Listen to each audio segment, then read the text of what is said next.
গ্রেপ্তার করা নিয়ে উভয়ের মধ্যে বিবাদ সৃষ্টি হয়েছিল। তো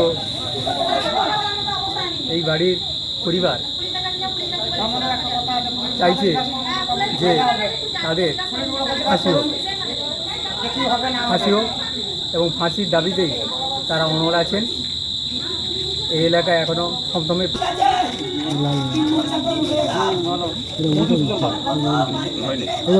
গেছি এই তাপস মান্নার বাবাকে, তার কাছ থেকে এই ঘটনায় তিনি কী দাবি করছেন আমরা জেনে নিতে চাই।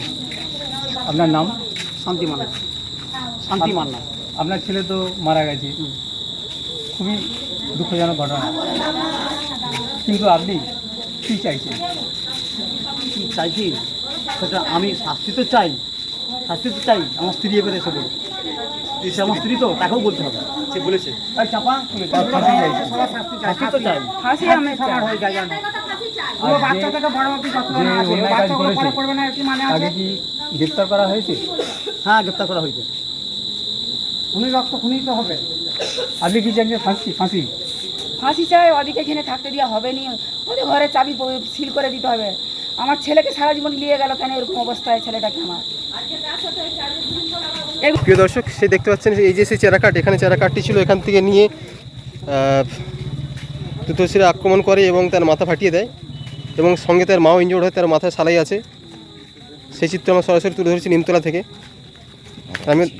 এবং এই যে কাঠের বাড়ি, এই হয়তো খুব সম্ভবত এই যে কাঠের বাড়ি বা এই যে স্থান, আর সামনে তাদের বাড়ি, এলাকায় শোকের ছায়া নেমে এসেছে।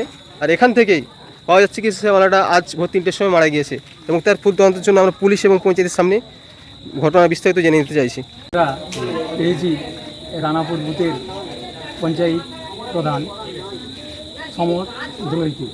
তো সমর দোলইয়ের কাছ থেকে এই রানাপুরে যে ঘটনাটি ঘটেছে সেই ঘটনা সম্পর্কে আমরা বিস্তারিত জেনে নেব। স্যার, আপনার নাম? আমার নাম সমর দোলই, আমি রানাপুর 15 নম্বর বুথের পঞ্চায়েত। কী ঘটনার জন্য এত বড় একটা দুর্ঘটনা ঘটে গেল? এই ঘটনা একটা ছোটোখাটো কেস নিয়ে ওনাদের মীমাংসা সব কিছু হয়েছে। ওরা কোনো পঞ্চায়েত প্রধান প্রশাসন কোনো মানেনি, তার জন্যে ওদেরকে বোঝানো হয়েছে। হঠাৎ রবিবার 14 তারিখ 4:30টার সময় এরকম দুর্ঘটনা ঘটার পর আমাকে জানায়, আমাদের বাড়িতে গেছে, আমি তৎকালীন হসপিটালে পৌঁছাই। তার জন্যে ওর মা বাবারে ডেকেছিল, আমি সব কিছু ওদের দিকে ওখানে থেকে পরিষেবা দিচ্ছি। বর্তমান আজকে সকাল 7টা বাজে তখন মারা গেছে, খবর এসে আমি এখানে রয়েছি।